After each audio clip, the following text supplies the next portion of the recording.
I want to start by asking you about worry. You've written a book called The Worry Book. So I want to ask you about anxiety and fear, because a lot of us are experiencing it right now. And we often think of anxiety as something destructive, but there's also a productive side to anxiety. So just explain the difference. So anxiety's got a really bad rep, Pete, in the Christian world. Actually, we need anxiety. God's created our system, our limbic system, to protect us. And actually, if we didn't have a limbic system, we would die very, very quickly. So there are three basic systems in the human body. They're productivity, so what we need to do in terms of eating, hunting, being active, recovery, so sleeping primarily, but also the kind of rehydration, re-nutrition, and then security, actually our system for anxiety and fear. There is a dangerous virus, it is invisible, and it is actually killing people. And those things should prompt us to feel a level of fear. And because we feel fear, we then respond accordingly. Godly fear pulls you away from danger and actually extends your life, so it increases your freedom. And ungodly fear actually reduces your life and it leaves you imprisoned. In Matthew 6, Jesus teaches on worry.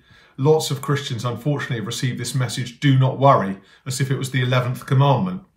Actually, Jesus is not actually saying do not worry in terms of do not be afraid in a healthy way. He's saying do not worry in an unhealthy way. And the way he distinguishes that is by saying do not worry about tomorrow, because tomorrow's got enough cares. Tomorrow will take care of itself. Today has enough cares of its own. When we catastrophize, we go into the future. That becomes unhealthy fear. That fear can become life-limiting. We need to address ourselves, if you like, to the problems and worries of today. In the Worry Book, we distinguish these things as either floating worries, which are very diffuse and very life-controlling, or what we call solvable worries. They're really practical problems that we need to be anxious about, but we can then address through problem-solving techniques. So the key thing is trying to work out the difference between solvable worries and floating worries. Amazing. And just talk us then through control. Because I guess when Jesus is saying don't worry about tomorrow, because you can't actually control tomorrow. And that's the reality we're living in right now. We're out of control. How do we actually find peace when we feel like life's out of control?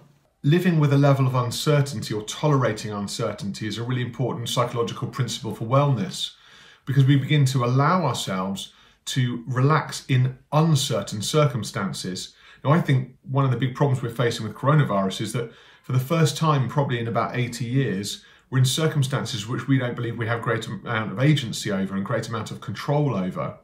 And so, if you like, we're in a real headspin at the moment because we're thinking, hold on a minute, I can't control this. And that estimation of fear then increases because our feeling of not being in control makes us immediately feel at a higher level of risk and threat than we really are. So a key part of recovery here is about accepting uncertainty.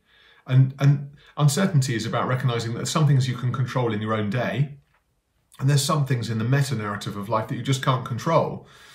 When you can release those to God and say, God, help me to be attentive to the things today that I can change, and actually I release tomorrow and all of these catastrophized views into your hands, that's when we can live really well. I've heard you talk about this moment that we're facing right now as like a divine interruption, that obviously this coronavirus isn't sent from God, that's crazy theology, and yet we believe God is at work in this crisis, redeeming, restoring. Just talk about that divine interruption.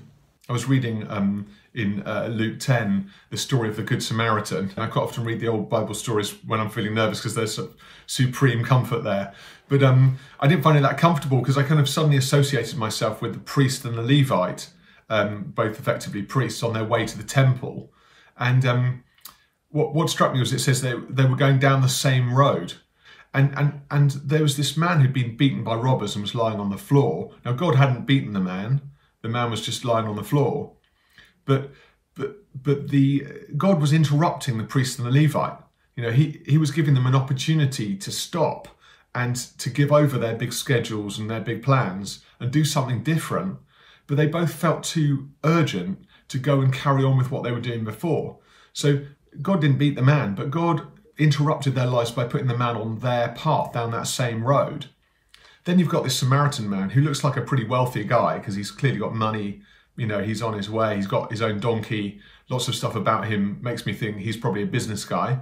He's probably got a really busy life too. Then he comes across the body of the guy. Now he has the same opportunity. He could carry on down the same old road and not accept God's interruption into his life. But he forgoes all his old plans, gets off his donkey and helps the man. And then he uses his time and his money to do what God had called him to do. And so there's this idea of divine interruption. And I'm sitting in the garden thinking, this bird song's really loud right now. Is this normal? And then I suddenly thought, this is the first time I've sat in the garden in about 3 years and listened to birdsong, because I haven't allowed myself to be interrupted. You know, God's always speaking, but we're not always listening. The danger is that many of us carry on being really activated and don't allow ourselves to be interrupted by coronavirus. You know, we're like, I'm going to carry on. You know, there's a lot of Christian triumphalism right now, like everything is as normal. I'm just online.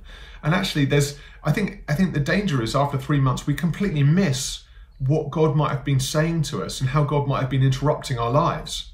You know, my question is, look, my sadness would be if we go through coronavirus and they find a vaccine and we will get vaccinated, and then we go out tomorrow, we just pick up our lives where they were before. Because I think we will have missed what God was doing. And in the same way that the priest and the Levite were going down the road, they just went down the same road and they would say, oh yeah, I passed a guy on the street once, he'd been robbed, but I didn't help him. And we'll say, oh yeah, I was in that pandemic of 2020. It was a bit of a pause on my life, but nothing changed. And actually, I want to say, I was in the pandemic of 2020. It totally reordered my life because I engaged with God and his presence in a completely new way. We've been plundering God's world for the last 50 years, you know, and we've been living in isolation with kind of huge personal aspiration, but very poor community cohesion. I'm thinking, actually, now we're suddenly isolated from one another. We realise that we're worth something to one another. Now we're not venerating sports stars, we're venerating the people who work in the co-op. You know, there's something like God is doing something amongst us which is transformative, and it's painful, but it's important. And I think I don't want to miss that right now.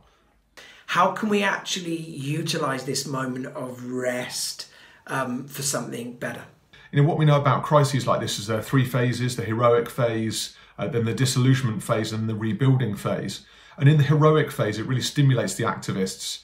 You know, they're the ones who are busy online creating incredible memes right now. They're reordering their businesses. They're creating the best sermons ever.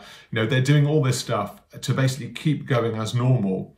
And their anticipation will be, oh, you know, it's all going to be, we'll be fine tomorrow, sort of thing. Everything will be fixed tomorrow.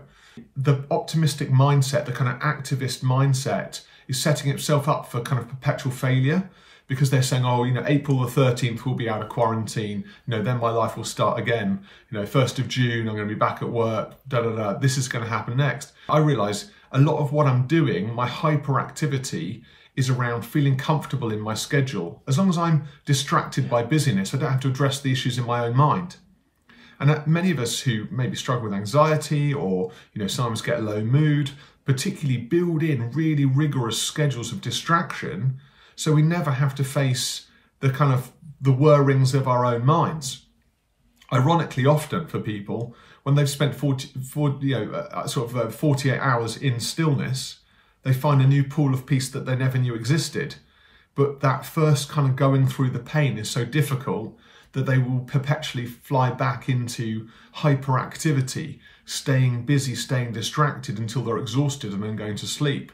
So what we'll see, I think, in the next couple of weeks is quite a few people who are hyperactivated, hyper-positive, desperately trying to keep those wheels spinning through this heroic phase before they suddenly become exhausted and disillusioned and actually have to sit back and feel the pain of what it is to sit with your own thoughts. This will just be an emotionally uncomfortable period, which I hope will actually give way to a sense that I can live slightly differently. I don't need to be frenetic. I can actually have some times of quiet. I can hear the birds. You know, actually, that's okay. And maybe in that new uncomfortable stillness, God will say new things to us. Will, that is such a gift. You run this incredible charity, Mind and Soul, for those that just want to utilise the resources that you and others have put online. Just direct us to your website. Yeah, sure. So you can just check out the website. It's just mindandsoulfoundation.org. but also we're on all the social channels, just at Mind and Soul UK. Thank you so much, Will. God bless.